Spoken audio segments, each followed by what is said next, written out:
வணக்கம் மாணவர்களே. என்னுடைய பெயர் doctor S Kasi, assistant professor of economics, Thiagarajar college, Madurai. இன்னைக்கு நம்ம பார்க்கக்கூடிய தலைப்பு என்ன அப்படின்னா, சமூக அடுக்குமுறை. சமூகம்னா என்ன அப்படின்றத நம்ம முன்னாடி தெரிஞ்சுக்கலாம்.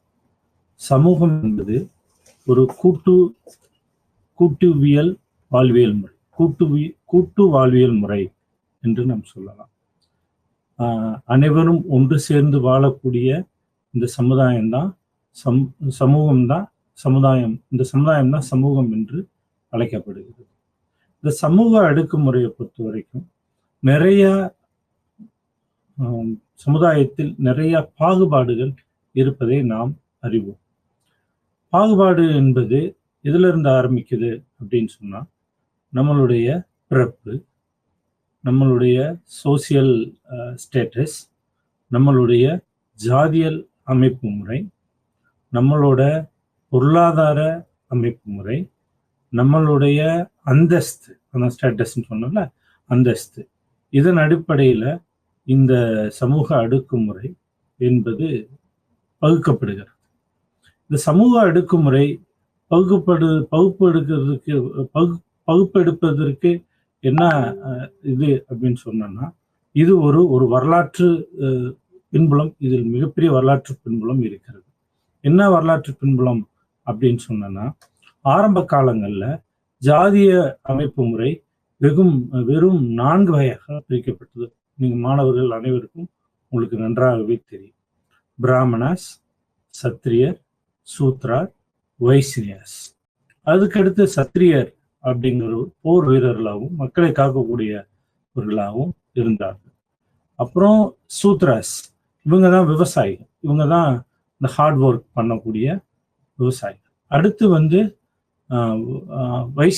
வைசியாஸ் என்பவர் வியாபாரம் செய்யக்கூடியவர், பொருட்களை ஒரு இடத்திலிருந்து இன்னொரு இடத்திற்கு எடுத்து செல்லக்கூடிய ஒரு இனமாக பார்க்கப்பட்டது. இந்த தொழிலின் அடிப்படையில் இந்த வரலாற்று பின்புலம், இந்த ஜாதிய அடுக்குமுறையில, சமூக அடுக்குமுறையில, இந்த தொழிலின் அடிப்படையில் என்ன செய்யப்படுகிறது, பிரிக்கப்படுகிறது. அது பிற்காலத்தில் நிறைய தொழில்கள் பெருகி அந்த தொழிலுக்கு ஏற்றவாறு இந்த ஜாதி அமைப்பு முறைகள் மாறிவிட்டது என்று நாம் அனைவரும் அறிந்ததே. உங்களுக்கு நினைவு கூறுவதற்காக இதை நான் உங்களிடம் சொன்னேன். அதுக்கடுத்து பார்த்தோம்னா, நம்ம ஜாதி அமைப்பு முறை எவ்வாறு வகைப்படுத்தலாம் அப்படின்னு சொன்னா, குழுவாக வாழும் இயல்முறையினையும் எந்த வகையான சமுதாய அமைப்பில் வாழ்கின்றோம் என்ற அடிப்படையில் கூறுவதே இந்த சமூக அடுக்குமுறை என்று கூறப்படுகிறோம். நான் உங்களுக்கு முன்னமே சொன்ன மாதிரி, இந்த குழுவாக வாழும் இயல்முறை, ஒருவர் தனித்து வாழ முடியாது. ஒருவர் எந்த ஒரு சமுதாயத்தோட எந்த ஒரு யாரோட உதவியும் இல்லாமலோ வாழ முடியாது. அப்ப மனித வாழ்வியல் என்பது ஒரு கூட்டு வாழ்வியல் முறையை தான் அதை குறிக்கிறது. ஒருத்தர் விவசாயி இல்லை என்றால் உணவு இல்லை. அப்ப விவசாயம் சார்ந்து நாம் வாழ வேண்டியிருக்கிறது. ஆசிரியர் இல்லை என்றால் மாணவர்களுக்கு அறிவு புகட்ட முடியாது. கடைக்கோடி ஊழியன் இல்லை என்றால் நமக்கு தேவைப்படக்கூடிய அடிப்படை தேவைகள் நமக்கு கிடைக்காம போய்விடும். அதனால இந்த கூட்டு வாழ்வியல் முறையில இருக்கக்கூடிய அந்த பகுப்பு முறைகள் தான் நம்ம என்ன செஞ்சிடறோம், சமூக அடுக்குமுறை என்று நாம் வகைப்படுத்துகிறோம்.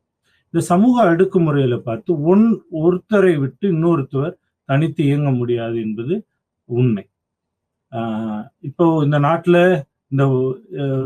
இந்த அமைப்பு முறையில விவசாயி மட்டும்தான் வாழ முடியும் என்றால், விவசாயத்தை சார்ந்து நாம் அனைவரும் வாழ முடியும். விவசாயம் மட்டும் வாழ முடியாது. அவருக்கு சில உதவிகள் தேவைப்படுகிறது. அவருக்கு சில ஆசிரியர் என்றால் அவர் மட்டும் இங்கே வாழ முடியாது. இந்த தொழில் ரீதியாக ஒவ்வொருவரும் ஒன்று பின்னி பிணைந்து நாம் சமூக அடுக்குமுறையை நாம் வகைப்படுத்தி வைக்கிறோம். இதுல பாத்தீங்கன்னா, அடுத்து ஒரு பெரிய சிக்கல் என்ன இருக்கு, இந்த தொழிலின் அடிப்படையில் பிரிக்கப்பட்ட சமூகங்கள் ஒன்றுக்கொன்று உயர்ந்ததோ அல்லது தாழ்ந்ததோ இல்லை என்று சொல்லப்படுகிறது. ஒருவர் உயர்ந்த பணி செய்கிறார், ஒரு உயர்ந்த பணி செய்கிறார் என்று வைத்துக் கொண்டால் அவர் உயர்ந்த வர்க்கத்தில் வாழ்கிறார் என்று நாம் நினைத்து கொள்ள முடியாது. இந்த இந்தியாவில் இருக்கக்கூடிய சிக்கல்கள் ரொம்ப வித்தியாசமானது. அதை நம்ம ஒன் பை ஒன்னா நான் உங்களுக்கு சொல்றேன். சமூகங்கள் ஒன்றுக்கொன்று உயர்ந்தது அல்லது தாழ்ந்தது என்ற அவற்றின் அடிப்படையில் தரவரிசைப்படுத்தப்படுகிறது. எப்படி தரவரிசைப்படுத்தப்படுகிறது அப்படின்னு சொல்லி பார்த்தோம்னா, இதுல நெறிமுறை கோட்பாடுகள், இதை 2 முறையாக அளக்கலாம். 2 வகையாக இதை அளவுகோல் செய்யலாம். ஒன்று நெறிமுறை கோட்பாடுகள், இன்னொன்று சமுதாய கோட்பாடுகள். நெறிமுறை கோட்பாடுகள் என்பது இதுக்கு ஒரு வரலாற்று பின்புலம் இருக்கிறது. நெறிமுறை கோட்பாட்டின்படி யார் எதை செய்ய வேண்டும் என்று இருக்கிறது. இந்த நெறிமுறை கோட்பாட்டின் அடிப்படையில் நாம் வாழ்வதாக இருந்தால் இன்றைய சூழலில் இந்த அளவுக்கு இதை இவர்தான் செய்ய வேண்டும் என்ற ஒரு கட்டுப்பாட்டுக்குள் வந்துவிடும். இது நெறிமுறை கோட்பாடு. சமுதாய கோட்பாடுகள் என்பது சமுதாயத்தில் இருக்கக்கூடிய அளவுகோல் முறை. சமுதாயத்தில் யார் உயர்ந்தவர், யார் தாழ்ந்தவர், அந்த பிரிவு முறைகளை நம்ம பார்க்கலாம். இது எப்படி பிரிக்கலாம் அப்படின்னு சொல்லி நம்ம பார்த்தோம்னா, ஃபர்ஸ்ட் இது ஒரு சமுதாய வாழ்வியலின் பரிணாம வளர்ச்சி முறையை சொல்லப்படுகிறது. இது எடுத்துக்காட்டுக்கு சொல்லணும்னா, நம்ம இந்த சமுதாய வாழ்வியல் முறையில இனம், நிறம், மொழி, ஜாதி, மதம் என்று நாம் அளவிடப்படுகிறது. இந்த சமுதாய வாழ்வியலின் பரிணாம வளர்ச்சி எப்படி இருக்கு அப்படின்னு சொன்னாங்கன்னா, உற்பத்தி அடிப்படை முறையில் மாற்றம். அப்போ உற்பத்தி அடிப்படை முறையில் மாற்றம் என்ன அப்படின்னு சொன்னா, நம்ம ஒரு பழங்கால உற்பத்தி முறையில் நாம் கொண்டிருந்தோம். இப்பொழுது புதுமைகள் வர தொடங்கிவிட்டது. உற்பத்தி முறையில புதுமைகள் வர தொடங்கிவிட்டது. நிறைய டெக்னாலஜிஸ் நம்ம அதிகம் பயன்படுத்துறதுனால டெக்னாலஜிஸ் நம்ம நிறைய பயன்படுத்துறோம். எப்படி டெக்னாலஜிஸ் பயன்படுத்துறோம் அப்படின்னு சொன்னோம்னா, உற்பத்தியில நிறைய முன்னேற்றங்கள் பார்த்துருக்கோம். இப்போ பழங்கால உற்பத்தி முறைக்கும் இப்போ இருக்கக்கூடிய உற்பத்தி முறைக்கும் நிறைய வேறுபாடுகள் இருக்கிறது. பழங்காலத்துல உணவு பஞ்சம், பட்டினி, வறுமை எல்லாம் இருந்தது. அப்போ மக்கள் தொகை பெருக்கம் அபரிவிதமான வளர்ச்சியை அடைந்திருந்தது. மக்கள் தொகைக்கு பெருக்கத்திற்கு ஏற்ப உணவு உற்பத்தியோ இல்லை அடிப்படை கட்டமைப்பு வசதிகளையோ நாம் உருவாக்க முடியவில்லை. அப்போ நமக்கு தெரிஞ்ச விஷயம் ஒண்ணுதான். அப்பொழுதுதான் நமக்கு ஒரு உற்பத்தி முறையில ஒரு மாற்றம் வருகிறது இந்தியாவில். அதுதான் பசுமை புரட்சி அப்படின்னு சொல்றோம். இந்த பசுமை புரட்சியில என்ன பேசப்படுகிறது, அதுக்குள்ள போவோம்னா நம்ம அதை பத்தி தெரிஞ்சுக்குவோம். பசுமை புரட்சியில தலையாய நோக்கம் என்னவென்றால், உங்களுக்கு எல்லாம் தெரிஞ்சதுதான், உணவு உற்பத்தியில் தன்னிறைவு பெற வேண்டும் அப்படிங்கிறது. செல்ஃப் சஸ்டைன் ஃபுட் ப்ராடக்ட்ஸ், ஃபுட்டில் நம்ம சஸ்டைனபிள் பெற வேண்டும் என்று செயல்படுகிறது. அதுல சில தொழில்நுட்பங்களும், அதுல விதை மாற்றங்களும், அதுல மரபணு மாற்ற விதைகளும், அதுல ஹை ஈல்டிங் வெரைட்டிஸும், ஹை ஈல்டிங்னா அபரிவிதமான உற்பத்தி, அதுக்கான விஷயங்களும் நாம் பயன்படுத்திட்டோம். அந்த உற்பத்தி முறையில் ஏற்படக்கூடிய மாற்றம் நம் நாட்டில் உணவு உற்பத்தியில் பெரிய வளர்ச்சியை நாம் அடைந்து விட்டோம். மக்கள் தொகை பெருக்கத்திற்கு ஏற்ப உணவு உற்பத்தியும் நாம் பெருக்கி விட்டோம் என்பது சமுதாய வாழ்வியலின் பரிணாம வளர்ச்சியாக நாம் பார்க்கிறோம். அது என்ன, ஃபர்ஸ்ட் எடுத்துன்னு ஏன் உணவு உற்பத்தியை நாம் சொல்றோம் அப்படின்னு சொன்னா, மனிதனின் அடிப்படை தேவையாக உணவு, உடை, இருப்பிடம், இந்த மூன்றும் தான் நாம் பார்க்கப்படுவோம். பொருளாதாரத்துல முதலில் நாம் சொல்லக்கூடிய விஷயம் என்னவென்றால் உணவு உற்பத்தி. ஆனா இந்த உணவு உற்பத்தி, உணவு, உடை, இருப்பிடம், இந்த மூன்றும் ஒரு மனிதனுக்கு, ஒரு சமுதாய வாழ்வியலுக்கு என்ன செய்யப்படுகிறது, அடிப்படை விஷயமாக கருதப்படுகிறது. உங்களுக்கு எல்லாருக்கும் தெரிஞ்சிருக்கும், என்ன வளம் இல்லை இந்த திருநாட்டில், என் கையை நாம் ஏந்த வேண்டும் வெளிநாட்டில் என்று பட்டுக்கோட்டை அவர்களுடைய பாட்டை கூட நம்ம கேட்டிருக்கோம். அதுல என்ன சொல்லப்படுகிறது அப்படின்னு சொன்னா, எல்லா வளங்களும் உள்ள நம் நாட்டில் உணவு உற்பத்தியில நம்ம ஏன் இவ்வளவு இதா இருக்கோம் அப்படின்ற மாதிரியான ஒரு கேள்வி எழும்பி, அதுல இருந்து நம்ம அந்த பசுமை புரட்சியின் வாயிலாக நம்ம என்ன செஞ்சோம், உணவு உற்பத்தி பெரிய மாற்றத்தை கொண்டு வந்தோம். அது ஒரு மாறுதட்டி சொல்லக்கூடிய விஷயங்களாக இருக்கலாம். அதனால் ஏற்படக்கூடிய விளைவுகளை நம்ம பேச வேண்டாம். அதனால் உணவு உற்பத்தியினால பசுமை புரட்சியினால் ஏற்பட்ட மாற்றங்கள், நிறைய சைடு எஃபெக்ட்ஸ் எல்லாம் வருது அப்படின்னு சொல்லி நம்ம இன்னைக்கு அதனால உலகமே இன்று சிறுதானியங்களை பயன்படுத்த வேண்டும் என்று இந்த ஆண்டு சிறுதானியங்களை முன்னெடுத்து இந்த ஆண்டு நம்ம பாரத பிரதமர் நரேந்திர மோடி அவர்கள் கொண்டு வந்து இருக்கிறார். இதுக்குள்ள நம்ம இதை நீங்க தெரிஞ்சுக்கணும். அதுக்கு அடுத்து பார்த்தீங்கன்னா கால்நடை வளர்ப்பில் அப்படிங்கிறது, கால்நடை வளர்ப்பில் புதுமைகள் என்னென்ன கால்நடை வளர்ப்பில் புதுமைகள் அப்படின்னு சொன்னா, நம்ம நாட்டில் இன்னைக்கும் இந்த WHO உலக சுகாதார நிறுவனம் நமக்கு கொடுக்கக்கூடிய எச்சரிக்கை என்னவென்றால், நம் நாட்டில் பிறக்கக்கூடிய 50% குழந்தைகள் எதால பிறக்கிறாங்க, ஊட்டச்சத்து குறைபாடாக பிறக்கின்றார்கள். 45 to 50% குழந்தைகள். ஏன் அப்படின்னு சொன்னா, அவங்களுக்கு பிறக்கும் பொழுது அவர்களுக்கு ஊட்டச்சத்து குறைபாடு உள்ள குழந்தைகளாக தான் பிறக்கிறது. இதற்கு முதல் காரணம் வறுமை தான். ஒரு சத்தான உணவுகளை எடுத்துக்கொள்ள முடியாத காரணத்தினால இது வருகிறது. அப்ப அதுக்கப்புறம் கால்நடை வளர்ப்புல புதுமைகள் கொண்டு வர வேண்டும் அப்படின்னு சொல்லிட்டு அதிகமாக பால் தரக்கூடியதும் பால் புரட்சி என்று சொல்லக்கூடிய விஷயங்களையும் நம் கவனம் செலுத்துறதுனால இன்னைக்கு நம்ம பால் உற்பத்தியிலும் பெரிய அளவு அபரிவிதமான வளர்ச்சிகளை பெற்றுவிட்டோம். அதுக்கு அடுத்து என்ன பார்த்தீங்கன்னா, பழைய முறையிலான விவசாயத்தை கொண்டு நாம் உற்பத்தியை பெருக்க முடியாது. அது ஒரு பெரிய விவசாயத்தில் சிக்கலான தொழில்நுட்பங்களும் அதற்கான தீர்வுகளும் கொண்டு வரப்பட்டது. அப்ப விவசாயத்தில் என்ன சிக்கலான தொழில்நுட்பங்கள் அப்படின்னா, தொழில்நுட்பங்கள் அப்பொழுது உள்ள காலகட்டத்தில் அது சிக்கலாக பார்க்கப்பட்டது. எப்படி அப்படின்னு சொன்னீங்கன்னா, முன்னாடி எல்லாம் பார்த்தீங்கன்னா தண்ணியை இறைச்சி தான் தோட்டத்துல விவசாயம் பண்ணியிருப்பாங்க. நம்ம மூதாதையர்கள், எங்க தாத்தா பாட்டி எல்லாம் சொல்றதை நான் கேட்டிருக்கேன். மாடை வச்சு கம்மலை அப்படின்வாங்க. அந்த கம்மலையின் வாயிலாக தண்ணியை இறைத்து மாடை வச்சு தண்ணியை இறைச்சு விடுவாங்க. அதை கொண்டு போய் நிலத்துல பாய்ச்சி அந்த மாதிரி விவசாய முறை செய்யப்பட்டது.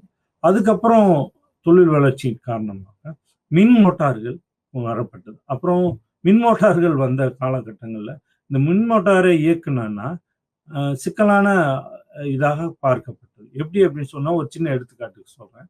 மின்சார தண்ணியில் நீர்ல மின் கடத்தப்படும் என்பது அனைவருக்கும் தெரிஞ்சதுதான். இந்த மின் மோட்டாரை பயன்படுத்தும் பொழுது சில கிராமங்களில் அதை இயக்குவதற்கு அஞ்சினார்கள். ஏனென்றால் மின் மோட்டார்ல இருந்து கரண்ட் வந்துடும், தண்ணியெல்லாம் கரண்ட் வந்துடும், அதனால நமக்கு இதெல்லாம் சிக்கல் தான், இந்த பழைய முறையை தான் நல்லதா இருக்கும் போல அப்படின்னு சொல்லி விவசாயிகள் தொழில்நுட்பங்களை பயன்படுத்துவதற்கு தயங்கினார்கள். அதுக்கப்புறம் தான் அறிவுறுத்தலின்படியும் அவர்களுக்கு கொடுக்கப்பட்ட விழிப்புணர்வு வாயிலாகவும் விவசாயத்தில் மின் மோட்டார்கள் பயன்படுத்தப்பட்டது. அதுக்கப்புறம் என்ன செஞ்சிச்சு, நிறைய லேண்ட் அண்டர் கல்டிவேஷன் பெருமளவில் பயன்படுத்தப்பட்டது. அதுக்கு முன்னாடி நம்ம பார்த்தோன்னா நிலங்கள் பயன்படுத்தப்பட முடியாமல் நிறைய நிலங்கள் வீணடிக்கப்பட்டது. ஆனால் அதுக்கப்புறம் லேண்ட் அண்டர் கல்டிவேஷன் நிறைய வந்ததுனால நம்ம இன்னைக்கு சமுதாய வாழ்வியல்ல ஒரு உணவு உற்பத்தியில ஒரு பரிணாம வளர்ச்சியை நாம் அடைந்திருக்கிறோம் அப்படின்னு சொல்லி நம்ம இருக்கப்பட்டோம். அதுக்கு அடுத்து பார்த்தீங்கன்னா, உறுதியளிக்கப்பட்ட உணவு வளங்கள் என்பது ஒரு அரிசியை மட்டும் சார்ந்தில்லை. அதற்கு இணையான பருப்பு, எண்ணெய் உற்பத்தி, சிறுதானியங்கள் உற்பத்தி, கடலை, இந்த மாதிரி பல உணவு வளங்களை நாம் உருவாக்க வேண்டிய சூழல் இருந்தது. அது மக்கள் தொகை பெருக்கத்திற்கு ஏற்ப என்ன செய்யப்பட்டது, உணவு உற்பத்தி உருவாக்கப்பட்டது. இதுதான் அடிப்படை வாழ்வியல் முறையாக, அடிப்படை சமுதாய வாழ்வின் பரிணாம வளர்ச்சியாக நாம் பார்க்கின்றோம். அதுக்கு அடுத்து ஒரு முக்கியமான விஷயம் என்னன்னா, பண்டமாற்றம் மற்றும் பரிமாற்றம் நிகழ்ச்சிகள். பண்டமாற்று மற்றும் பரிமாற்றம் நிகழ்ச்சிகள் என்ன அப்படின்னு சொல்லி நம்ம பார்த்தோம்னா, ஒரு இடத்தில் விளையக்கூடிய பொருள் மற்றொரு இடத்திற்கு இடமாற்றப்பட்டது. ஒரே இடத்தில் அனைத்தும் விளைவதில்லை. ஒரு மண் வளத்திற்கு ஏற்ப ஒரு பொருள் விளையும், இன்னொரு மண் வளத்திற்கு ஏற்ப இன்னொரு இது விளையும், இன்னொரு விவசாய பொருள் விளையும். அப்ப பண்டமாற்று முறையும் பரிமாற்ற முறையும் நமது வாழ்வியலில், சமுதாய வாழ்வியலில் பரிணாமங்களாக நாம் பார்க்கப்படுகிறது. அது ரொம்ப வேடிக்கையாக சொல்ல வேண்டும் என்றால், சேலத்தில் விளையும் மாம்பழம் காஷ்மீருக்கும், காஷ்மீரில் விளையும் ஆப்பிள் சேலத்திற்கும் இடமாற்றப்படுகிறது என்ற ஒரு பரிணாம வளர்ச்சியை சமுதாய வாழ்வியலில் நாம் பெரிய மாற்றத்தை, அபரிவிதமான மாற்றத்தை நாம் காண முடிந்தது என்றால் அது மிகையாகாது. அதுக்கு அடுத்து பார்த்தீங்கன்னா, தொழில்நுட்ப வளர்ச்சியினால் புதிய கண்டுபிடிப்புகள் பரிமாற்றம் செய்யப்பட்டன. தொழில்நுட்ப வளர்ச்சி, அதுக்கு அடுத்த தொழில்நுட்ப வளர்ச்சியினால மக்களுக்கு நிறைய விஷயங்கள் கிடைக்கப்பட்டு, தொலைத்தொடர்பு விஷயங்களாக இருக்கட்டும், போக்குவரத்து விஷயங்களாக இருக்கட்டும், எடுத்துக்காட்டுக்கு சொல்லணும்னா பரிமாற்றங்களாக இருக்கட்டும், எப்படி பரிமாற்றப்படுகிறது. அப்போ போக்குவரத்து இருந்தால் தான் அந்த பரிமாற்றம் செய்யப்படும் என்பது இந்த உற்பத்தியில் ஏற்பட்ட ஒரு பரிணாம வளர்ச்சியை நாம் பார்க்கிறோம். அதுக்குள்ள ரொம்ப நம்ம பேசுறோம்னா அதுக்கடுத்து நிறைய விஷயங்கள் நம்ம பேச வேண்டியது இருக்கு. 1 மணி நேரம் இருக்கிறதுனால தற்பொழுது சமுதாயம் தரவரிசையின் அடிப்படையில் எவ்வாறு பிரிக்கப்படுகிறது அப்படின்னு சொல்லி நம்ம பார்க்க போறோம். ஏன்னா சமுதாய வாழ்வியல் முறையில, அடுக்கு முறையில இது மக்களின் வெவ்வேறு வகையான வகைகளை நாம் பார்க்க முடியும். மக்கள் வாழ்வியல் முறையிலையும், சோசியல் ஸ்டேட்டஸையும், பொலிட்டிக்கல் ஸ்டேட்டஸையும், எக்கனாமிக் ஸ்டேட்டஸ்லையும் எத்தனை தரவரிசை படுக்கப்படுகிறது என்பதை நாம் விரிவாக பார்க்கலாம். அதுக்கடுத்து சமுதாய தரவரிசை எவ்வாறு பகுக்கப்படுகிறது அப்படின்னு சொன்னா ஸ்டேட்டஸ் அப்படின்னு சொல்லுவாங்க. சோசியல் ஸ்டேட்டஸ், சமுதாய அந்தஸ்து. இன்னும் ஒரு விஷயம் நான் உங்களுக்கு தெளிவாக சொல்றேன். நம்ம நாட்டில் இந்த ஸ்டேட்டஸ், இந்த ஜாதி அமைப்பு முறை எவ்வாறு பார்க்கப்படுகிறது அப்படின்னு சொன்னா ஒரு பெரிய சிக்கலான விஷயம். எப்படின்னா, இப்ப ஐரோப்பிய நாடுகள்ல அங்கு இன வேறுபாடு பார்க்கப்படுகிறது. எப்படி பார்க்கப்படுகிறது அப்படின்னா, ஒயிட் அண்ட் பிளாக் பீப்புள், இது எல்லாத்துக்கும் நமக்கு தெரியும். வெள்ளையா இருக்கவங்க அவங்களுடைய தோளில் நிறத்தை வைத்துக்கொண்டு அவர்கள் வெள்ளைக்காரர்கள் என்றும் இவர்கள் கருப்பு இனத்தவர்கள் என்றும் மிக எளிதாக நாம் அடையாளம் கண்டுகொள்ளலாம். அதன் அடிப்படையில் அங்க பிரிக்கப்படுகிறது. ஆனா இந்தியாவில் மட்டும் நீங்க பாத்தீங்கன்னா இது பார்க்க முடியாது. எல்லாரும் ஒரே மாதிரி இருப்பாங்க. எடுத்துக்காட்டுக்கு எல்லாம் நம்ம தமிழ்நாட்டில் பார்த்தீங்கன்னா, தமிழ்நாடு எந்த ஸ்டேட்டை எடுத்துக்கோங்க, எல்லாரும் ஒரே மாதிரி இருப்போம். ஆனால் ஜாதிய ரீதியாக நமக்குள்ள ஒரு வேறுபாடு அங்கே தெரிகிறது. யார் என்ன ஜாதின்னு எழுதி ஒட்டியிருக்காது. ஆனால் ஒவ்வொரு ஜாதியை சேர்ந்தவர்களும் மற்றொரு சாதியை சார்ந்தவர்களை நான் இந்த ஜாதிக்காரன் என்று அவர்கள் உள்ளூர நினைத்து கொண்டிருக்கக்கூடிய ஒரு அவலம் இந்தியாவில் இருக்கிறது. இது ஒரு புறையோடி போன விஷயங்கள். இதை மாற்றுவதற்கு நிறைய விஷயங்கள் இருக்கிறது. கல்வி, விழிப்புணர்வு, இந்த மாதிரி விஷயங்களை தான் நம்ம மாற்ற முடியும். ஃபர்ஸ்ட் சமுதாய தரவரிசையை நம்ம பார்ப்போம்.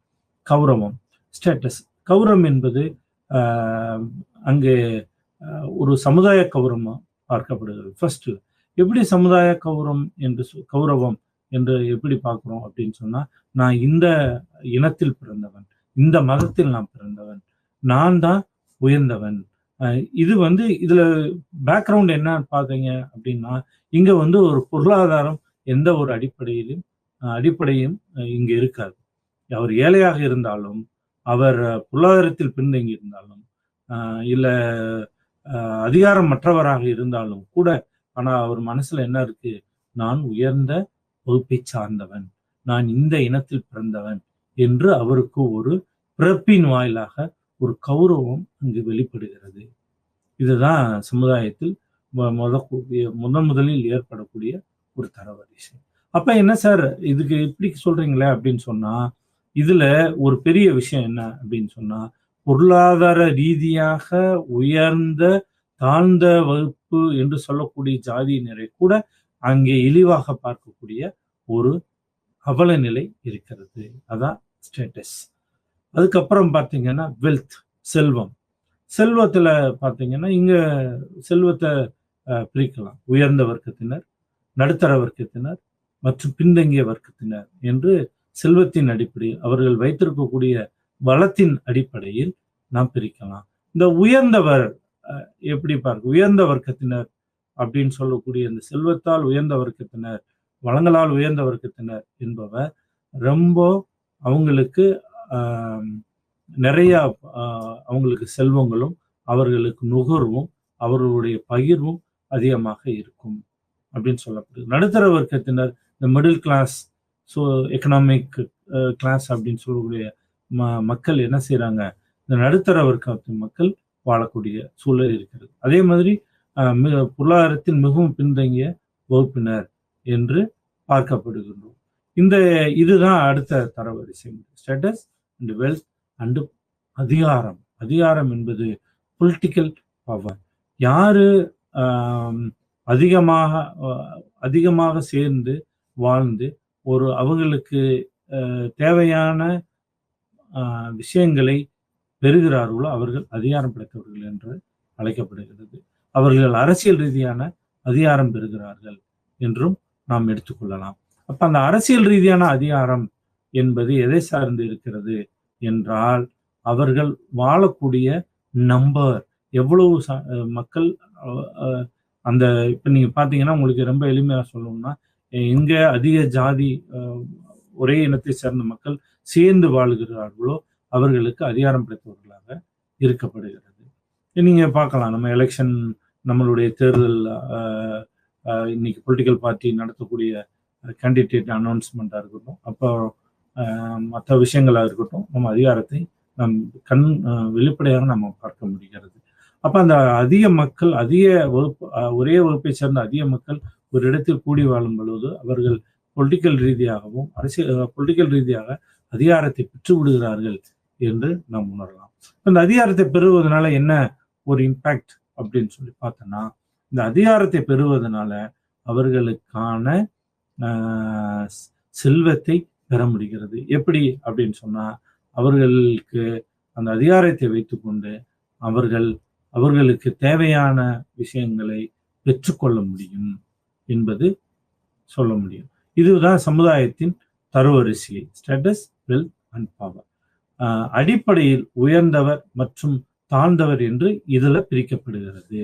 இதுல மூணுலையுமே நான் ஏன் கடைசியில கொடுத்திருக்கேன் அப்படின்னு சொன்னா, அடிப்படையில் உயர்ந்தவர் மற்றும் தாழ்ந்தவர் என்று பிரிக்கப்படுகிறது. எப்படி உயர்ந்தவர் தாழ்ந்தவர் என்று நீங்க கௌரவத்துல பாத்தீங்கன்னா, சோசியல் ஸ்டேட்டஸ்ல உயர்ந்தவர் தாழ்ந்தவர், செல்வத்துல பாத்தீங்கன்னா உயர்ந்தவர் தாழ்ந்தவர் நடுத்தர வர்க்கத்தினர், அதிகாரத்துல மெஜாரிட்டி அண்ட் மைனாரிட்டி அப்படின்னு சொல்லி பிரிக்கப்படுகிறது. இதுதான் இன்றைய வாழ்வியல் அடுக்குமுறையில சமுதாய தரவரிசையாக நாம் பார்க்கப்படுகிறோம்.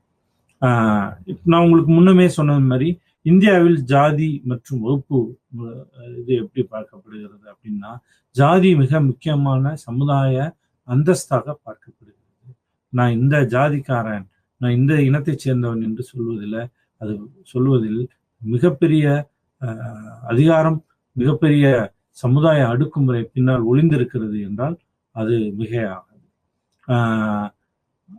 ஜாதியின் அடிப்படையில் ஒருவர் மதிக்கப்படுகிறார் என்று நாம் பார்க்க முடிகிறது.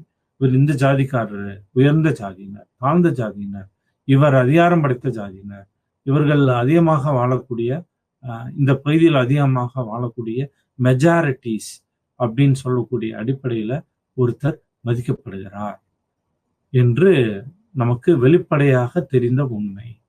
ஆனா காரல் மார்க்ஸ் போன்ற வல்லுநர்கள் இந்த இந்தியாவில் நடக்கக்கூடிய ஜாதிய மற்றும் வகுப்புவாதங்களை பற்றி என்ன சொல்லுகிறாங்க அப்படின்னு சொன்னா, இங்கு யாரு எந்த ஜாதியா இருக்கணும் இருந்துட்டு போட்டோம், ஆனா சந்தை நிலவரத்தை பொறுத்தே அமைகிறது என்று குற்றி முன்வைக்கிறார். அது என்ன சார் சந்தை நிலவரம் அப்படிங்கிறா? இந்த இடத்துல ஒரு பெரிய உண்மை நான் சொல்லுகிறேன். சந்தை நிலவரம் என்பது யாரு எவ்வளவு உற்பத்தி செய்யப்படுகிறார்கள், அவர் தான் அங்க கிங்காக பார்க்கப்படுகிறார், அவர் ராஜாவாக பார்க்கப்படுகிறார். எவ்வளவு பொருளை உற்பத்தி செய்கிறார், இது எவ்வாறு சந்தைப்படுத்துகிறார், இதனால அவர் என்ன செய்கிறார், அந்த சோசியல் சமுதாயத்தில் பெரிய அந்தஸ்தை பெறுகிறார் என்று என்ற கூற்றை அவர் முன்வைக்கிறார். இந்த கூற்றில் நிறைய கான்ட்ரடிக்ஷன் இருக்கு. சந்தை நிலவரத்தை பொறுத்து எப்படி ஒருத்தர் நிறைய உற்பத்தி பண்ணுகிறார் அப்படின்னா அவருக்கு மரியாதை இருக்கிறதா என்றால் அது $1,000,000 கேள்வியாக தான் இருக்கிறது. ஏனால் நம்ம ஊர் சந்தை நிலவரம் வெவ்வேறு விதமாக கொண்டிருக்கிறது. இருந்தாலும் நம் கருத்தை நாம் ஏற்றுக்கொள்வோம். கார்ல் மார்க்ஸ் அவர்கள் அந்த சந்தை நிலவரத்தை பொறுத்து அமைகிறது என்று சொல்கிறார். அதுக்கு அடுத்து பார்த்தீங்கன்னா ஜாதிய மற்றும் சமூக அடுக்கு, ஜாதியின் அடிப்படையில் அப்படின்னு சொல்லி நம்ம பிரிக்கிறோம். ஜாதியின் அடிப்படையில நம்ம பிரிக்கிறோம். அது மக்கள் தொகையை சார்ந்து இருக்கிறது. மக்கள் தொகை எவ்வளவு மக்கள் எவ்வளவு உயர்ந்த ஜாதியா இருந்தாலும் எவ்வளவு பெரிய இதாக இருந்தாலும் ஒரு இடத்தில் அவர்களுடைய மெஜாரிட்டி அண்ட் மைனாரிட்டியை பொறுத்து தான் அவர்களுடைய அதிகாரம் வேற்றுமைப்படும் என்று நான் முன்னாடியே சொன்னேன். இன்னைக்கு இருக்க சூழலில் இந்தியாவில் மொத்தம் 4635 ஜாதிகள் இருக்கிறது. நீங்க 4635 ஜாதிகள் நினைச்சு கூட பார்க்க முடியல. அவ்வளவு வகையான ஜாதிகள் இருக்கிறது. இந்த ஜாதியிலும் ஒவ்வொன்றும் ஒவ்வொரு விதமான வாழ்வியல் சூழல்களை பெற்றிருக்கிறார்கள் என்று நம்ம இருக்கிறோம்.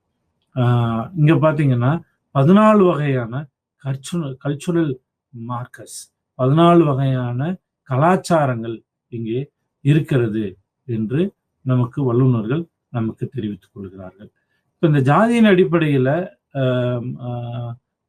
மற்றும் சமூக அடுக்கு முறைகள் இவ்வாறு இருப்பதை நாம் கண்கூடாக பார்க்க முடிகிறது.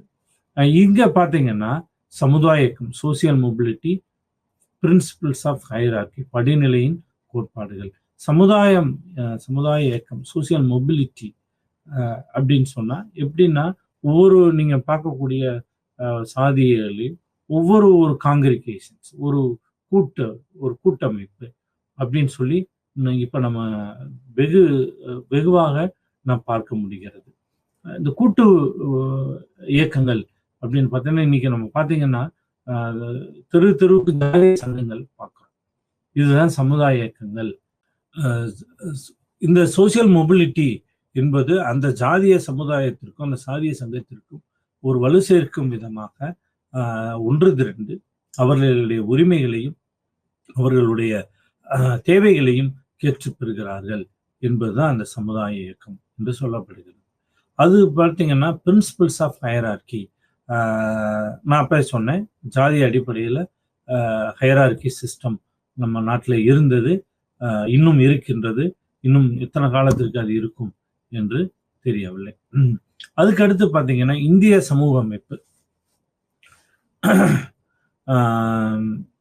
இது பார்த்தீங்கன்னா அதுக்கடுத்து இந்த சமூக அமைப்பு முறை நம்ம முன்னாடியே பேசின மாதிரி தான் பொருளாதார நிலையில் அளவிடப்படுகிறது. பொருளாதார அடிப்படையில் ஜாதியை கொண்டு அடிப்படையாக கொண்டு அளவிடப்படுகிறது. அதுக்கடுத்து பொருளாதார நிலை மற்றும் அரசியல் மற்றும் சமூக நிலையை அளவிடப்படுகிறது. இந்த ஜாதியை அடிப்படையாக கொண்டு அளவிடப்படுகிறது என்பது நாம் நிறைய பேசிட்டோம். அதுக்கடுத்து பார்த்தீங்கன்னா பொருளாதார நிலையை பற்றி நம்ம இப்போ பேசணும். பொருளாதார நிலை என்பது ஒரு கண்ணதாசனுடைய பாடல் வரியை நான் உங்களுக்கு எடுத்து விடுகிறேன். கொடுத்ததெல்லாம் கொடுத்தார், யாருக்காக கொடுத்தார், ஒருத்தருக்காக கொடுத்தார், இல்லை ஊருக்காக கொடுத்தார் அப்படின்னு சொல்லி ஒரு பாடல் வரி. மண்குடிசை வாசல் என்றால் தென்றல் வர மறுத்துடுமா, மாலை நிலா ஏழை என்றால் வெளிச்சம் கூட மறுத்து விடுமா, உனக்காக ஒன்று எனக்காக ஒன்று தெய்வம் படைக்கவில்லை, ரிசோர்சஸ் ஆர் காமன் அப்படின்னு சொல்லி ஒரு கண்ணதாசன் பாடல் தான் நினைக்கிறேன். பட்டுக்கோட்டையா கண்ணதாசன் எனக்கு சரியா தெரியல, கண்ணதாசன் வரிகள் தான் நினைக்கிறேன். அப்ப இதுல இந்த பாடல் வரியிலிருந்து நம்ம என்ன தெரிஞ்சுக்கிறோம் அப்படின்னு சொன்னோம்னா, இந்த ரிசோர்சஸ், இந்த வளங்கள் அனைவருக்கும் சமமாக பகிரப்பட்டது. அதுக்குத்தான் மண்குடிசை வாசல் என்றால் தென்றலோட மறுத்துடுமா. ஆனால் இன்று ஒரு சில மக்களிடம், ஒரு சில வர்க்கத்தினரிடம் அந்த பொருளாதாரம் குவிந்து கிடைக்கிறது. நீங்க ரொம்ப இதா பேசணும் அப்படின்னு சொன்னா top 10 players of economic class அப்படின்னு சொல்லப்படுகிறாங்க. Top layers of economic class அப்படிங்கிறது இவங்க பொருளாதாரத்தில் மேம்பட்டவர்கள் அப்படின்னு சொல்லப்படுகிறது. இந்த பொருளாதாரத்தில் மேம்பட்டவர்கள் அப்படின்னு சொல்லக்கூடியவங்க யாருன்னு பார்த்தீங்கன்னா, இவங்க எக்கனாமிக்ஸ் டீச்சர்னால நான் சொல்றேன், இவங்க விலையை பத்தி கவலையே பட மாட்டாங்க. விலை எவ்வளவு விலை வித்தாலும் அவங்களுக்கு வாங்கக்கூடிய பொருளாதார சூழல் அவர்களுக்கு இருக்கிறது அப்படின்னு சொல்ல பார்க்கணும். இந்த கிஃபன் பாரடாக்ஸ் அப்படின்னு சொல்லுவாங்க பொருளாதாரத்துல, கிஃபன் புதிர் அப்படின்னு சொல்லுவாங்க. இவங்க என்ன செய்யப்படுறாங்க, விலை உயர்ந்த பொருட்களை வாங்கி பயன்படுத்துவதை மட்டுமே இவர்களுடைய சமுதாய அந்தஸ்தாக அவர்கள் நினைத்து கொண்டிருக்கிறார்கள். அவங்கள போய் பார்த்தீங்கன்னா அந்த மாதிரி பொருளை தான் அவங்க வாங்குவாங்க. அதுக்கு அடுத்த லேயர் அப்படின்னு சொல்லி பார்த்தோம்னா, இவங்க பொருளாதாரத்தில் நடுத்தர வர்க்கத்தினர்.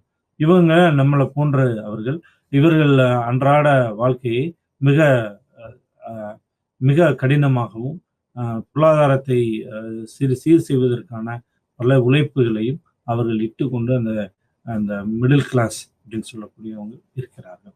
இதுல அப்புறம் middle class, lower middle class அப்படின்னு சொல்லப்படுது. அதுக்கு அடுத்து பார்த்தீங்கன்னா பொருளாதாரத்தில் பின்தங்கிய வகுப்பினர் அப்படின்னு சொல்லப்படுகிறது. இந்த பொருளாதாரத்தில் பின்தங்கிய வகுப்பினர் என்றால் அவர்கள் அன்றாடம் 23-24% மக்கள் என்ன செய்யறாங்க, பசியால் தூங்கக்கூடியவர்கள்.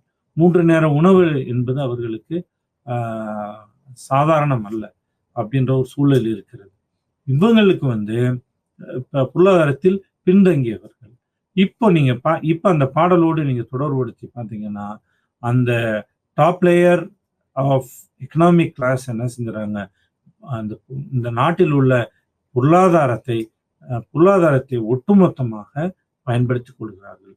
அந்த 10% of higher economic status will be utilizing 90% of the resources. இந்த 10% மக்கள் 90% ரிசோர்சஸை பயன்படுத்திக் கொள்கிறார்கள். மிச்ச 90% மக்கள் இந்த 10% ரிசோர்ஸை மட்டும் வைத்துக்கொண்டு வாழ்கிறார்கள் என்று நிறைய பொருளாதார வல்லுநர்களும் நமக்கு தெரியப்படுத்துகிறார்கள்.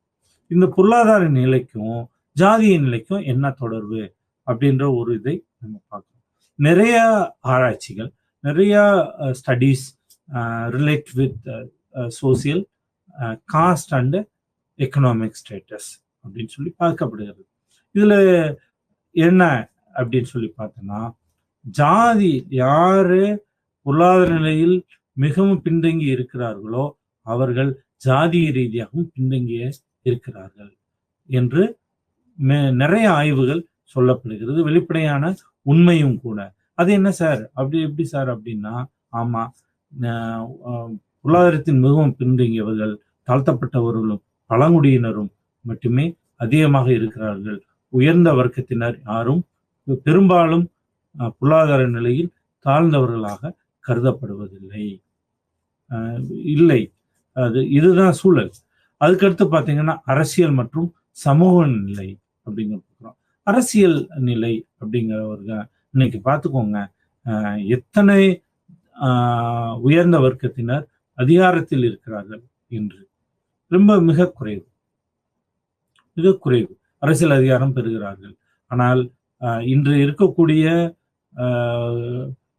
மேதகு அம்பேத்கர் அவர்கள் அரசியல் அமைப்பு உருவாக்கிய பொழுது அனைவருக்கும் சமமான அரசியல் அதிகாரம் பெற வேண்டும் என்று ஒரு அரசியல் கான்ஸ்டிடியூஷன் ஆஃப் இந்தியாவில் சொல்லப்பட்டதுனால அட்லீஸ்ட் இந்த அளவுக்கான ஒரு அரசியல் அதிகாரம் தாழ்த்தப்பட்ட மக்கள் பெறுகிறார்கள் என்று நமக்கு புலன்படுகிறது.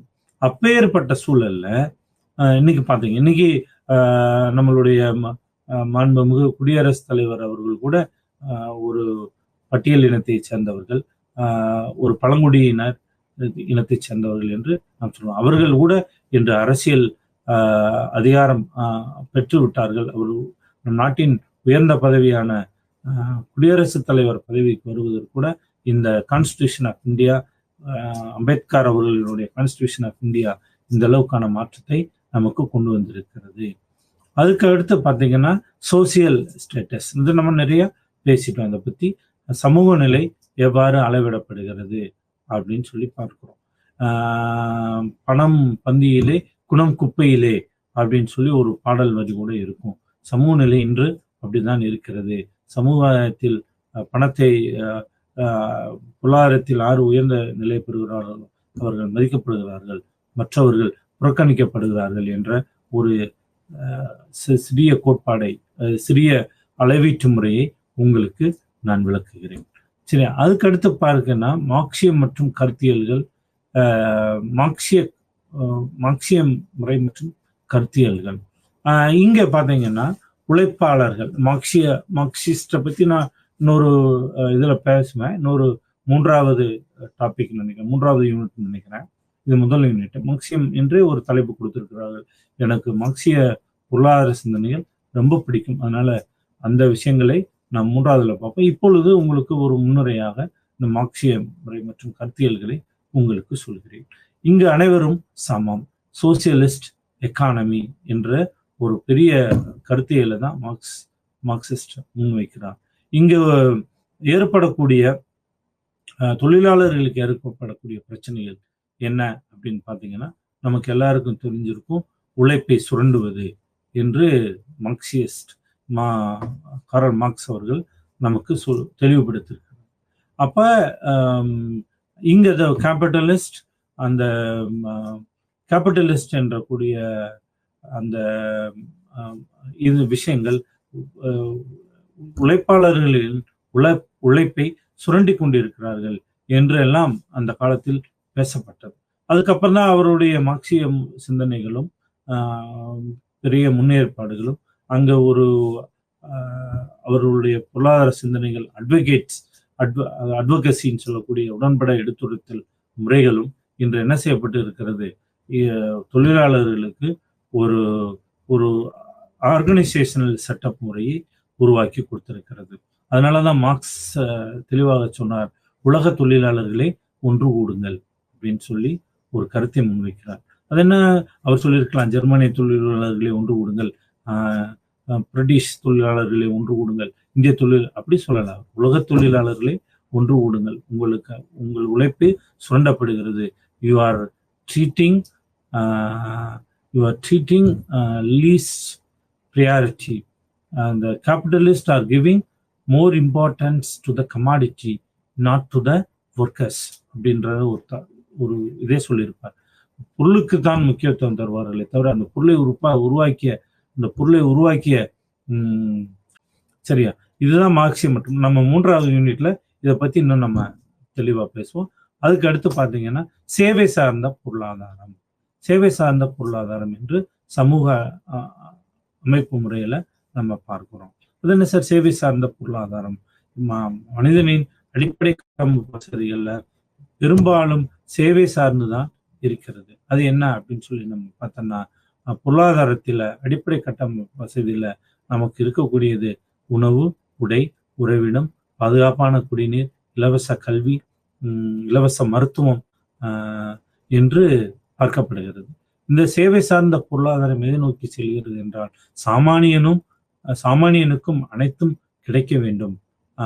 இந்த சமுதாயத்தில் வாழ்பவர்கள் அனைவரும் சமமே.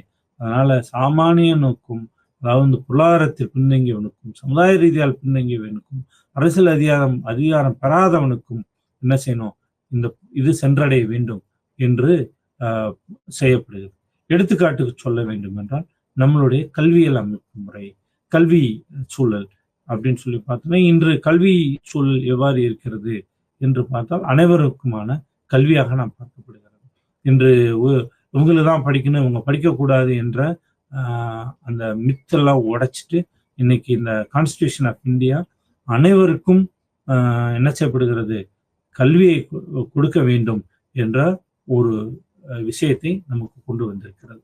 அப்ப இதுல ரிசர்வேஷன் இருக்கு. இதுல தாழ்த்தப்பட்டவர்களுக்கும், பழங்குடியின மக்களுக்கும், மிகவும் பின்தங்கியவர்களுக்கும், பிற்படுத்தப்பட்டவர்களுக்கும் இவ்வளவு இடஒதுக்கீட்டை மிக தெளிவாக நமக்கு கொடுத்திருக்கிறது. இதை வைத்துக்கொண்டு அனைவருக்குமான கல்வி அனைவருக்கும் இன்று சென்றடைகிறது. ஒரு தேசம் நல்ல முன்னேறுகிறது என்றால் அந்த நாட்டினுடைய கல்வி அறிவை மேம்படுத்தப்பட்டும், அந்த நாட்டில் வாழக்கூடிய அறிவாளிகளின் எண்ணிக்கையை பொறுத்துதான் அந்த தேசத்தினுடைய ஸ்டேட்டஸ் நமக்கு வெளிப்படுகிறது. அப்ப இந்த மக்களுக்கு சேவை சேர்ந்த பொருளாதாரம் என்பது அவர்களுக்கு கல்வியை பெற்றுத்தர வேண்டும் என்பது. நான் மாணவர்களிடம் மிக ஒரு வேடிக்கையாக பேசுவேன். இன்று நீங்கள் பெற்றிருக்கக்கூடிய கல்வி இது நமக்கு உங்களுக்கு ஒதுக்கப்பட்ட இடஒதுக்கீட்டின் வாயிலாக கிடைக்கப்பட்டது. ஒவ்வொரு மாணவனுக்கும் அரசாங்கம் நீங்கள் கட்டக்கூடிய கல்வி கட்டணத்தை தவிர்த்து கூடுதலாக 1 லட்சம் ரூபாய் முதல் 1.5 லட்சம் ரூபாய் வரைக்கும் அரசாங்கம் செலவு செய்து கொண்டிருக்கிறது. ஏனென்றால் உங்களுக்கெல்லாம் இந்த உயர்கல்வி பெற வேண்டும் என்ற ஒரு நோக்கத்தில் தான் இந்த அரசாங்கம் ஒவ்வொரு தலைக்கும் செலவு செய்கிறது. இதெல்லாம் சேவை சார்ந்த பொருளாதாரமாக நாம் பார்க்கப்படுகிறது. அதுக்கடுத்து பார்த்தீங்கன்னா, அதுக்கடுத்து நமக்கு அதை விட ரொம்ப முக்கியம் மருத்துவம். மருத்துவம் என்பது இன்று அனைவருக்கும் கிடைக்கிறது, அனைவருக்கும் சென்றடைகிற வேண்டும் என்ற நோக்கத்தோடு இந்த மருத்துவம் இன்று சேவை சார்ந்த பொருளாதாரமாக பார்க்கப்படுகிறது. பாதுகாப்பான குடிநீர், பாதுகாப்பான உணவுப் பொருட்களை சேர்ந்தது, இதெல்லாம் சேவை சார்ந்த பொருளாதாரமாக நான் பார்க்கிறோம். சரியா? இதை இது வரைக்கும் நான் உங்களுக்கு யூனிட் 1 நான் முடிச்சிட்டேன். அதுக்கடுத்து யூனிட் 1ல் பிளாக் 2 அப்படின்னு நினைக்கிறேன். இது சமூக அடுக்கின் அடிப்படைகள் என்ன அப்படின்னு சொல்லி நம்ம பார்த்தோம். நம்ம முதல் இதிலே பார்த்தோம். சமூக அடுக்கு என்ற என்ன, உயர்வு தாழ்வுக்கும் உள்ள தொடர்பை குறிக்கிறது. உயர்ந்தவன் தாழ்ந்தவன் என்ற தொடர்பை குறிக்கிறது. இது பொருளாதார, சமூக, social, economic and political option, high, உயர்வு மற்றும் தாழ்வுக்கு இடப்பட்ட ஒரு தொடர்பை குறிக்கிறது என்று நான் சொல்கிறேன். இது எப்படி இருக்கு அப்படின்னு சொல்லி பார்த்தோம்னா, சமுதாயத்தின் பரிணாமங்கள் அதனுடைய அடிப்படைகள். தி எக்கனாமிக் டிஃப்ரென்சியேஷன், வர்க்க வேறுபாடு நம்ம பார்த்துட்டோம். வர்க்க வேறுபாடு, எக்கனாமிக் டிஃப்ரென்சியேஷன், இதுதான் பொருளாதாரத்தில் முன்னேறியவர்கள், நடுத்தரவர்கள், பின்தங்கியவர்கள் என்று பார்க்கப்படுகிறது. அதுக்கடுத்து பார்த்தீங்கன்னா சமுதாயத்தின் சக்தி, சோசியல் அண்ட் பொலிட்டிக்கல் டிஃப்ரென்சியேஷன் அப்படிங்கிறத பார்க்குது. இது என்ன சோசியல் அண்ட் பொலிட்டிக்கல் டிஃப்ரென்சியேஷன் அப்படின்னா, சோசியல் என்பது நம்ம பேசுறது மாதிரி உயர்ந்தவர், உயர்ந்த ஜாதி, தாழ்ந்த ஜாதி, உயர்ந்த நடுத்தர வர்க்கத்தினர், பிற்படுத்தப்பட்டோர், மிகவும் பிற்படுத்தப்பட்டோர், பழங்குடியினர் என்று பார்க்கப்படுகிறது. அடுத்து பொலிட்டிக்கல் டிஃப்ரென்சியேஷன், அதிகாரம், அரசியல் ரீதியாக அதிகாரம் படைத்தவர்கள், அரசியல் ரீதியான அதிகாரம் பெற முடியாதவர்கள் என்று அந்த டிஃப்ரென்சியேஷனை பற்றி பார்க்கறதா பரிணாமங்கள். இதுல பெரிய அந்த அதுக்கடுத்து பார்த்தீங்கன்னா status on the basis of birth and language, இதை பற்றி சொல்லப்படுது. இதுல ஒரு விஷயம் நம்ம தெரிஞ்சுக்க வேண்டிய என்ன அப்படின்னு சொல்லி பார்த்தீங்கன்னா, வர்க்க வேறுபாடு நம்ம பார்த்துட்டோம், சமுதாயத்தின் அந்த பொலிட்டிக்கல் டிஃப்ரென்சியேஷன். இப்போ அந்த பெர்த் அண்ட் லாங்குவேஜ். இப்பொழுது நம்ம எல்லா மைக்ரேஷன்ஸ் தெரியும் உங்களுக்கு, இடம்பெயர்வு. இப்போ பார்த்தீங்கன்னா எல்லா யாதும் ஊரே யாவரும் கேளு தீதும் நன்றும் பிறதருவாரா அப்படின்னு சொல்லி பூங்குன்றனார் சொன்ன வரிகளில் நமக்கு ஞாபகம் வருகிறது.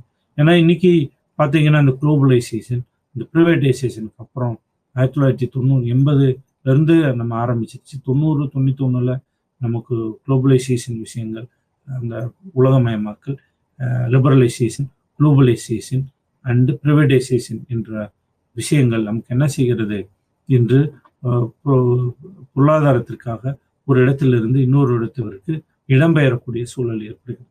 இங்கிருந்து பார்த்தீங்கன்னா நம்ம தமிழ்நாட்டில இருந்து பெங்களூர்ல போய் நிறைய வேலை பார்ப்பாங்க, இங்கிருந்து அங்கே போவாங்க. அங்கே தமிழ் பேசக்கூடியவர்கள் மைனாரிட்டி ஆயிடுறாங்க. அங்கிருந்து சென்னைக்கு பிழைப்பை தேடி வேலையை தேடி வரக்கூடியவர்கள் இங்கே என்ன செய்யப்படுகிறது, மைனாரிட்டியாக பார்க்கப்படுகிறது. அதனால இந்த அந்தஸ்து என்பது ஆன் த பேசிஸ் ஆஃப் பர்த்துக்கு சொல்லப்படுகிறது, இந்த லாங்குவேஜ் என்று நினைத்து கொண்டிருக்கிறார்கள். ஆனால் இன்று உலகம் மிக சுருங்கி விட்டது. அதன் அடிப்படையில் இந்த மாதிரியான விஷயங்கள் பார்க்கப்படுகிறது. இந்த அந்தஸ்து என்பது வெப்பர்ஸ் தியரி என்ன சொல்லுகிறது என்றால், அவர்களுடைய பத்தின் அடிப்படையில், அவர்களுடைய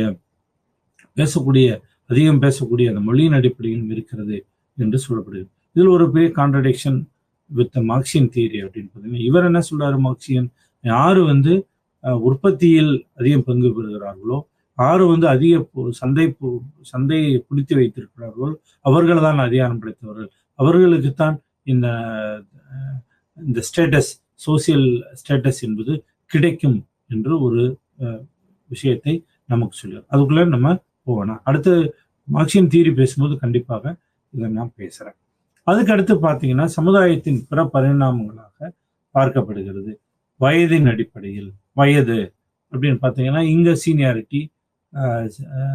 சீனியாரிட்டி, ஜூனியர் என்று பார்க்கப்படுகிறது. இது வந்து ஒரு பழங்கால சமுதாயத்தின் பிரிவினங்கள், ஒரு பிற பரிணாமங்கள் என்று நாம் சொல்லலாம். வயதின் அடிப்படையில பிரிக்கலாம் அப்படின்னு சொல்லப்படுது. இப்போ வயதை பிரிச்சுக்கோங்க, நீங்க பார்த்து உங்களுக்கு தெரியும். மூத்தவருக்கு சீனியருக்கு என்ன மரியாதை அப்படின்றது, அவருக்கு என்ன இது கிடைக்கிறது அப்படின்றது பார்த்தீங்கன்னா நம்ம வீட்டிலேயே பார்த்துருப்போம்.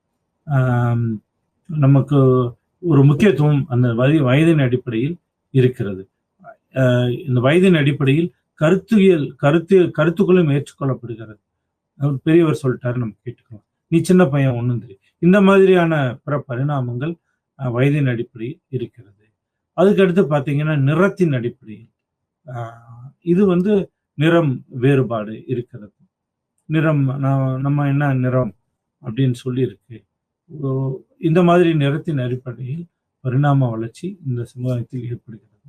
அதுக்கு அடுத்து பார்த்தீங்கன்னா, இனத்தின் அடிப்படையில் எந்த இனத்தை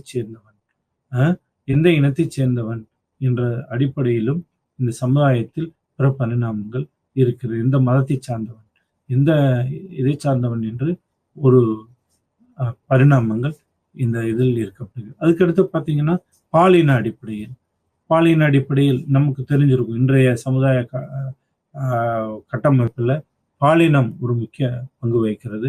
பெண்கள், ஆண் பெண் இந்த 3 பாலினங்களாக பார்க்கப்படுகிறது. ஆண் பெண் மற்றும் 3ஆம் பாலினத்தவர்.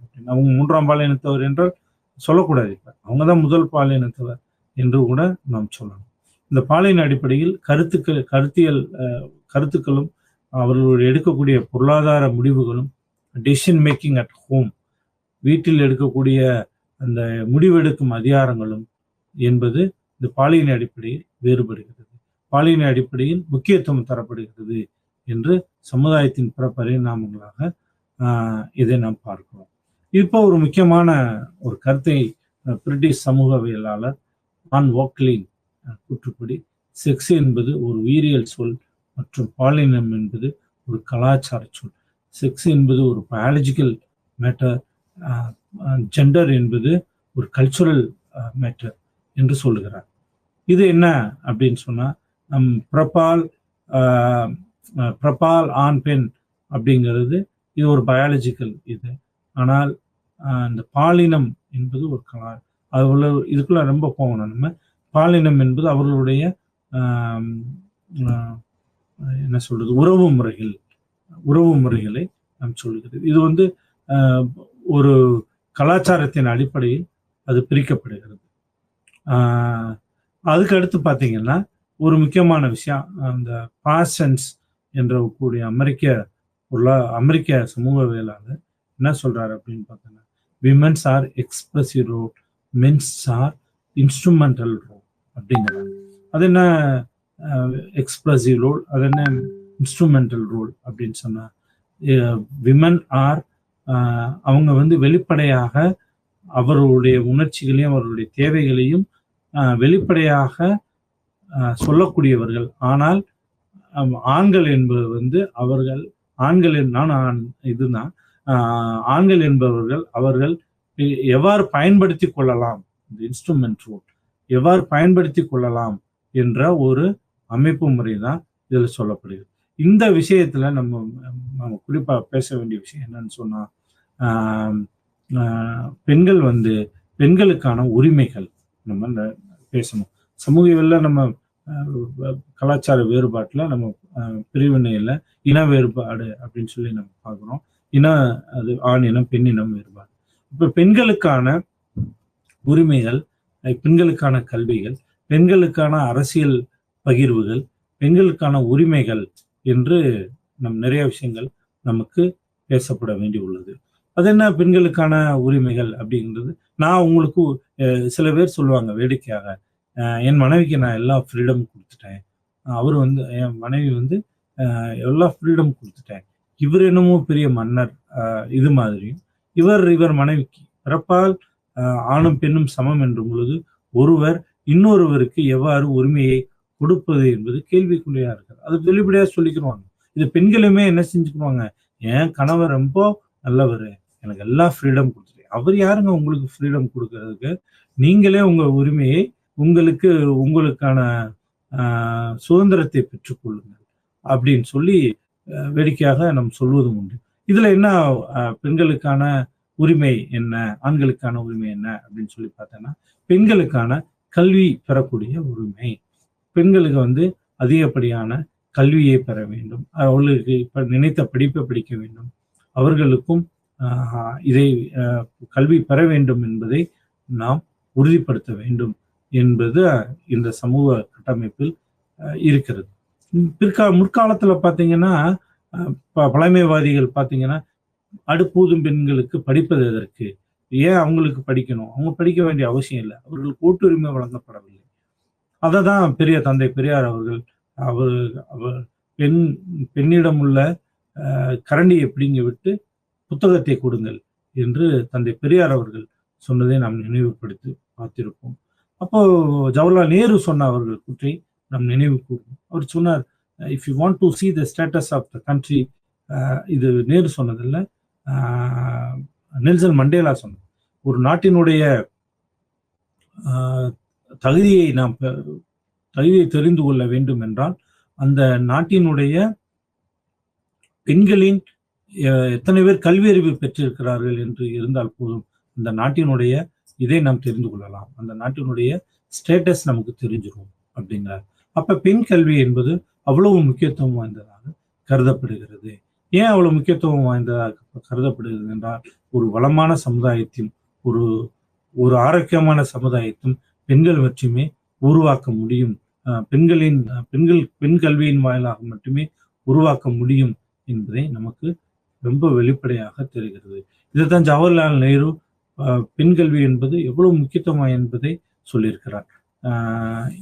பெண் கல்வியை நாம் பெற வேண்டும், அப்பொழுதுதான் நம்ம நாட்டினுடைய வளம் பெருகும் என்று ஜவஹர்லால் நேரு அவர்கள் சொல்லியிருக்கிறார். இது மாதிரி இந்த பாலின வேறுபாடுகளும் இந்த விஷயங்கள் இருக்கு. முதல் கல்வி, அதுக்கடுத்து பார்த்தீங்கன்னா சுகாதாரம், பெண் சுகாதாரம் அப்படிங்கிறது பார்த்தீங்கன்னா, வீட்டில் பார்த்தீங்கன்னா கணவன் மனைவி இருப்பாங்க. கணவனுக்கு உடம்புக்கு முடியலைன்னா உடனே அவர் என்ன செய்வார், உடனே மருத்துவமனைக்கு அந்த மனைவி அழைத்து சொல்வார். இதே மனைவிக்கு உடம்பு சுகாதார அசௌகரியம் ஏற்பட்டால் உடனே அவங்க ஹாஸ்பிட்டலுக்கு செல்வதில்லை. அவங்க என்ன செய்யறாங்க, ஏதோ ஒரு மாத்திரை சாப்பிட்டுட்டு அவங்க வீட்டில் இருப்பாங்க. இது தான் சுகாதாரத்தில் ஏற்படக்கூடிய வேறுபாடு என்று நாம் சொல்ல முடியும். அது என்ன சார் சுகாதாரத்தில், இது எப்படி சுகாதாரத்தில் வேறுபாடு என்று கருதலாம் அப்படின்னா, பெண்கள் ஆரம்ப காலகட்டத்தில் ரொம்ப டீப்பா பேசணும்னா, பெண்கள் ஒரு மருத்துவமனைக்கு அடிக்கடி சென்றால் இந்த சமுதாயம் தவறாக பார்க்கப்படுகிறது. இன்னொரு விஷயம், அதுவும் திருமணமாகாத பெண்கள் மருத்துவமனைக்கு சென்றால் அந்த பொண்ணுக்கு ஏதோ நோய் வந்துச்சு அப்படின்னு சொல்லி இந்த சமுதாயம் ஒரு மிகப்பெரிய டிஸ்கிரிமினேஷனை அங்கே உருவாக்கி விடுகிறது. இது நான் விமன் எக்ஸ்பிரசிவ் ரோல் அப்படின்றதுக்காக சொல்றேன். மிகப்பெரிய அவங்களுக்கு திருமணம் கூட தடைபடலாம். ஒரு பெண் அடிக்கடி மருத்துவமனைக்கு சென்று வந்து கொண்டிருந்தார்கள் என்றால் அது ஒரு விஷயமாக நம்ம பார்க்கப்படுகிறது. இன்னொரு விஷயம் என்னன்னு பார்த்தீங்கன்னா, பெண் கல்வி, சுகாதாரம், அரசியல் பகிர்வு. இன்னைக்கு நம்ம பார்த்துருக்கோம், எத்தனை பெண்கள் 32%, 37%, 27% என்று பெண்களுக்கான அரசியல் பகிர்வை பற்றி நாம் பேசிக்கொண்டிருக்கிறோம். ஆனால் இன்னும் அது அந்த எந்த கட்சி பொலிட்டிக்கல் பார்ட்டி பேசுறாங்களோ அவங்க நாளைக்கு ஆட்சிக்கு வந்தால் கூட அதை செய்வதில்லை என்பது வெளிப்படையாக உண்மை. எத்தனை கட்சியில அரசியல் அதிகாரம் படைத்தவர்களாக எம்பி எம்எல்ஏ இருக்கிறதுக்காக இருக்கப்படுகிறது என்பதை நாம் பார்க்கலாம். இப்போது இருக்கக்கூடிய சூழல்ல பெண் கல்வி, பெண் அரசியல் அதிகாரம் என்பது எப்படி இருக்கு அப்படின்னு சொன்னா, ஆண்கள் பெண் ரிசர்வேஷன் கொடுத்தால் கூட அங்கே அவர்களுடைய கணவர்கள் அந்த அரசியல் அதிகாரத்தை பயன்படுத்தி கொண்டு அவங்கள ஒரு puppet in the hands of husband அப்படின்றத மாதிரி கொண்டு ஒரு பெண் அரசியல் அதிகாரம் பெற்று ரிசர்வேஷன் வாயிலாக பெற்றால் கூட அவர்கள் கணவரின் கைகளில் கைப்பாவையாக மாற்றுகிறார்கள் என்று நாம் பல செய்திகளை நாம் கேட்டுக்கொண்டிருக்கின்றோம். அதனால பெண் கல்வி என்பது, பெண் அவளுடைய அதிகாரம், எக்ஸ்பிரசிவ் ரோல் என்பது எதில் என்றால் முதலில் எஜுகேஷன், அப்புறம் ஹெல்த் அண்ட்